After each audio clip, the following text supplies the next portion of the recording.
Stuff this morning, proof that misery loves company. If your partner snores, then you're like about 90 million other Americans and be, very upset with them. I'm upset with mine, who's a big snorer. You're getting a little bossy. I know. Filling in a few times, and now she's like, this is my read. You stole my bit. All right, so statistics now show that about 1 in every 4 couples sleep in separate rooms, usually because of snoring. So today, a fix for snoring and what to do if you just can't get used to a CPAP machine. Dr. Madan Kandula is from Advanced Ear, Nose, and Throat Specialist, and he's here to explain the options. Because a lot of people think, especially if it's sleep apnea, the only option is a CPAP machine. So we're going to talk through a little bit of that.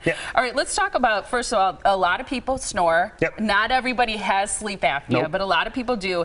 And they find that the gold standard of treatment, which is the CPAP machine, which forces air right into your throat, doesn't work for them. So what's the problem generally? Explain that a little bit.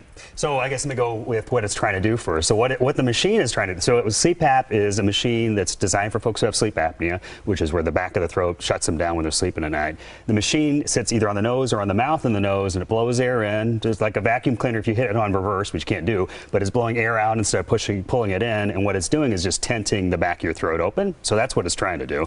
So it's trying to help. The problem is a lot of folks don't like the concept, don't like the reality, don't like. You can go down that list. The number one complaint I get for folks coming into our office is, either I can't do the machine, or I've tried the machine, it's not working. To fall asleep? For some folks, yeah. I mean, if the hard part is there's an annoyance factor with the machine, which is there. There's an annoyance factor with snoring and sleep apnea, which is there, and you got to balance those two out. And it's not a one size fits all. And unfortunately, a lot of folks just it is that way, where they go in, they seek help, and they say, here, this is what you got, and they say, I don't want this, and they say, well, tough, deal with it, kind of thing. Because it's the one thing that everybody knows or has heard about, or you've seen pictures with that, and so they think that that's what needs to be prescribed. But you have some other options if they're appropriate. What are they? And though, let me go there first. I mean, I think the machine is not bad. The machine is something that can work for somebody. So the number, really the 1 through 10 complaints that I hear from folks who can't tolerate the machine is that their nose doesn't work. So if your nose doesn't work, so that's the start of your airway, your nose doesn't work, now all of a sudden, well, we've got to bypass the nose. Now we're putting a mask on your nose and your mouth.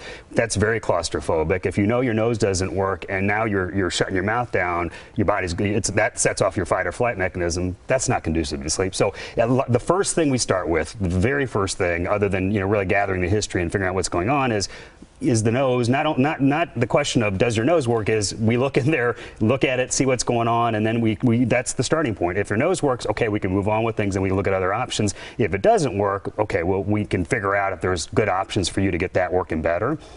And then a lot of times for folks who don't like the machine, that one little thing, one little change we can make for them getting their nose working, all of a sudden the machine isn't their enemy, it's suddenly their friend. It can work when it's, part of that's how we talk about it too. Part of it is not, there's sort of the right and wrong way where you deliver, news about what's going to be the best option for you. And if it is going to be the best option, I'm going to tell you it's the best option for you. If it might not be, maybe somebody's got anatomy issues, if you got big tonsils or a big, redundant tongue or issues like that, there are other options. So there are surgeries we can do in the back of the throat to open some of those areas up. There are things we can do in the office to stiffen some of that tissue up. There's a variety of things. There's also something called an oral appliance, which is like a retainer that you can wear when you're sleeping at night. So there's a bunch of things we can do that can help, and it isn't one size fits all. It's one size fits one. And again, it starts at the top.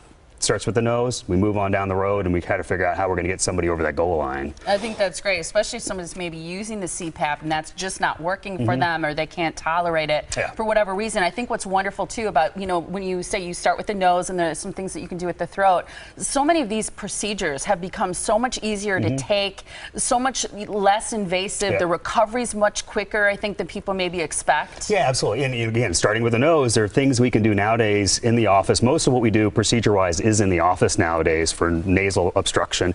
Very quick, very simple. You head out on your own. It's not a huge deal as it was in the past. And even for some of these treatments we have for sleep apnea, there are things we can do in the office that can really, make a big difference. And again, if that's the right fit for you, wonderful. Sometimes the issues are more severe than, some of those options you're going to be able to handle. If they are, we'll let you know about that. So my husband is a terrible snorer. And so if he were to come in, you would obviously lay out all of these options for him, and so maybe the first thing might be just a mouth guard. The first thing is getting in and getting evaluated. Yeah. So for you, the struggle is I'm trying to convince him. He's asleep, his snoring is bothering you, you're concerned for him, and so now you're kind of twisting his arm to get in. So if you get him into some place that is just going to sort of push a machine at him, he's going out the door, and that's understandable. So that's not, sort of the very first step is, listening to him. Ideally, if we have somebody coming in for snoring, it's listening to that person and whomever is in the room with them or is down the hall from them. Not necessarily his mouthy wife. Well, no, but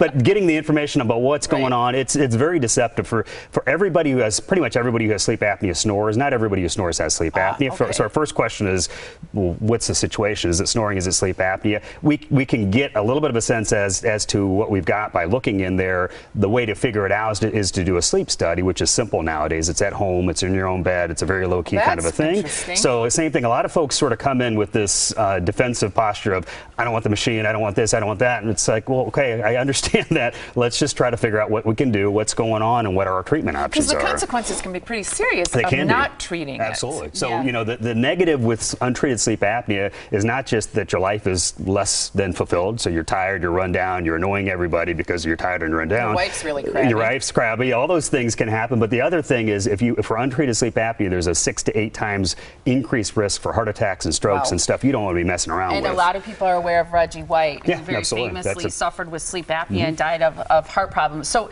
you have some wonderful free public seminars, absolutely free. This is to answer your questions about sleep apnea and all the different treatment options that we discussed. Okay, so the first one is Tuesday, May 26th. It's next week on Tuesday. That's in Wauwatosa at the Crown Plaza Hotel and Conference Center. Then on Thursday, May 28th at 6 p.m. also at Advent in Mequon, which is on Northport Washington Road. Now, to register for one of those free public seminars, call 414-771-6780. You can also visit advent.md/event-forum for those free seminars. The Snoring Center at Advent is located on North Mayfair Road. You can make an appointment and visit them in Wauwatosa or Mequon, and the phone number and website again are on your screen. Thank you so much, Doctor. Thanks for having me. Fascinating conversation. Still